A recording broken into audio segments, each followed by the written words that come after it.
السلام عليكم ورحمة الله وبركاته. اللهم صل وسلم وبارك على سيدنا محمد وعلى آله وصحبه أجمعين. أهلا وسهلا بحضراتكم وكلام جديد عن الساحة الرياضية، وأنا بعتبرها حلقة كمالة لحلقة امبارح. اللي ما شافش حلقة امبارح يا ريت يتفرج عليها، ويا ريت بستأذنكم ما ننساش اللايك والاشتراك في القناة علشان يوصلكم كل جديد. ليه بقى الحلقه بتاعت النهارده كمالة حلقه امبارح؟ لان امبارح كنت بتكلم في بدايه كلامي، انا امبارح اتكلمت في موضوعين بس، كنت بتكلم على محمد شريف وان كان رايي اني بتمنى انه يروح الاهلي، وفاجئ بالليل ان الاهلي بالفعل خلص مع محمد شريف. انا قلت كان بيقترب جدا لكن بالفعل تم. خلي محمد شريف وموضوعه نمرة 2 في الحلقة، لكن أنا في البداية كنت حابب أكمل كلامي على جون إدوارد. جون إدوارد يا جماعة المدير الرياضي لنادي الزمالك مولعها في نادي الزمالك، مولع 100 عقبة. جون إدوارد أولا أنا اتفرجت على حلقة كده لكابتن طارق يحيى وكابتن خالد الغندور، ويا جماعة الخير طول ما الناس دي دمها محروق، وطول ما الناس دي عندها حته اللي هي تحس انها من، يعني عارف لما يقول لك كده ده من كاد، هم عندهم الحته دي، اعرف ان نادي الزمالك ماشي في الطريق السليم. ليه بقى؟ لان نادي الزمالك اعتمد كتير قوي على ابنائه اللي هم بقى زي طارق يحيى وزي خالد الغندور وزي احمد حسام ميدو، كل الشله اللي انتوا عارفينها اللي ما بيتغيروش دول، وما بيتقدمش، بالعكس بيرجع لورا. يعني حتى مش بيثبت مكانه، لا ده بيرجع اكتر للخلف. فمعنى ان الناس دي تكون، لان الناس دي اصلا ما بتحبش مصلحه نادي الزمالك، فمعنى ان الناس دي متضايقه. انا شفت امبارح كابتن طارق يحيى قايد نار وعمال يقول لك ما ابناء نادي الزمالك ومش عارف، وهم دول الاحق بنادي الزمالك وعندنا كوادر فين الكوادر يا كابتن طارق؟ يا كابتن طارق يحيى فين الكوادر يا كابتن طارق؟ لا، وعد نفسه من ضمن الكوادر وعد نفسه من ضمن المدربين الشطار. امتى؟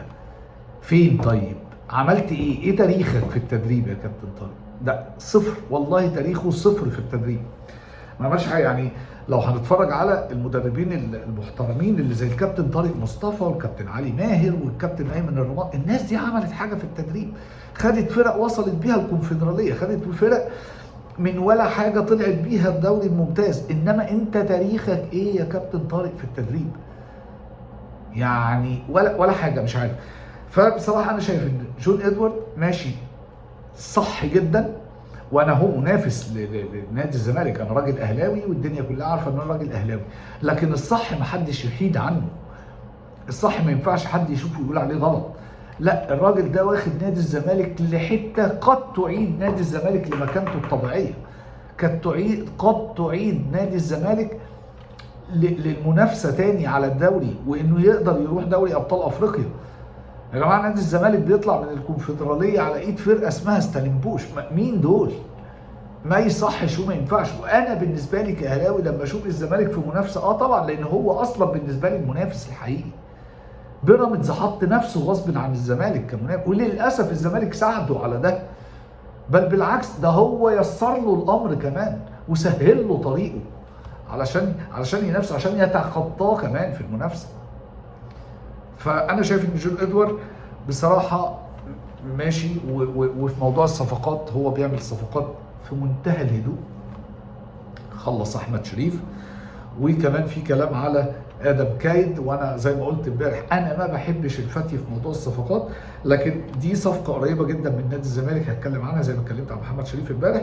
هو ده لاعب فلسطيني مواليد السويد، يعني لاعب فلسطيني هيتأيد كلاعب محلي، وهو لاعب بيلعب بيلعب وسط ملعب، مهاجم، زي يعني بيلعب 8، يلعب 10، يلعب هاف شمال. فانا شايف انه ده لعيب بصراحه هيكون مميز جدا، وانا شفت للعيب شويه فيديوهات، بصراحه لعيب واعد، بيقول انه كويس، اللعيب بيقول انه شكله كويس. اتمنى. وبعدين الزمالك بيحب الستايل بتاع اللعيبه المهاريه ده، اعتقد انه هينجح في الزمالك. ده كان الموضوع الاولاني. نتكلم بقى على محمد شريف. محمد شريف يا جماعه، وانا اسف لو هقولها بس مضطر اقولها، محمد شريف ادى للزمالك والبيراميدز، نخليها بالشياكه يعني، قلمين يعني بصراحه رنوا في ودني. محمد شريف من ساعه ما رجع من السعوديه الزمالك بيفاوضه، وطبعا الزمالك كان بيفاوضه مش حبا في محمد شريف ولا حاجه، الزمالك بيفاوضه على انه نفسه يلاقي صفقه يرد بيها على صفقه زيزو.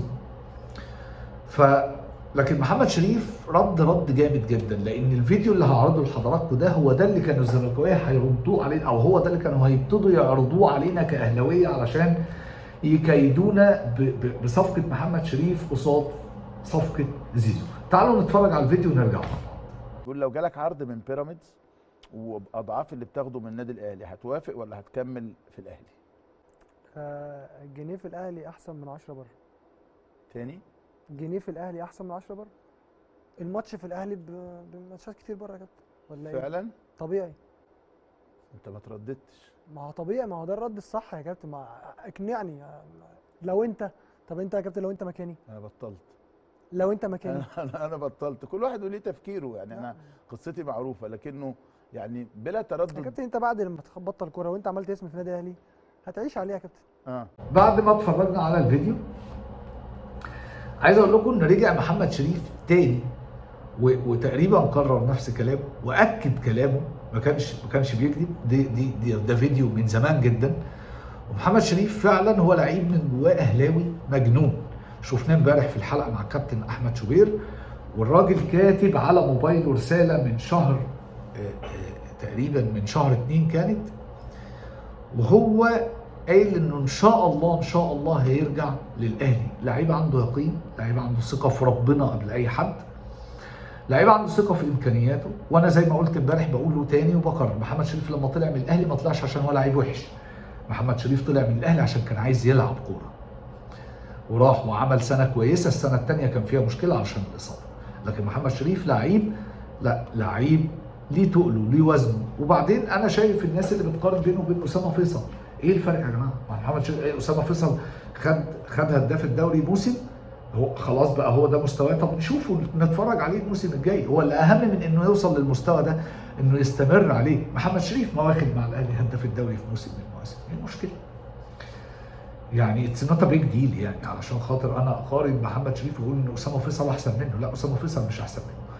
محمد شريف لو خد دقايق ولعب كوره والمدرب اعتمد عليه، محمد شريف هيدينا اكتر من اللي هيديه لنا اسامه فيصل.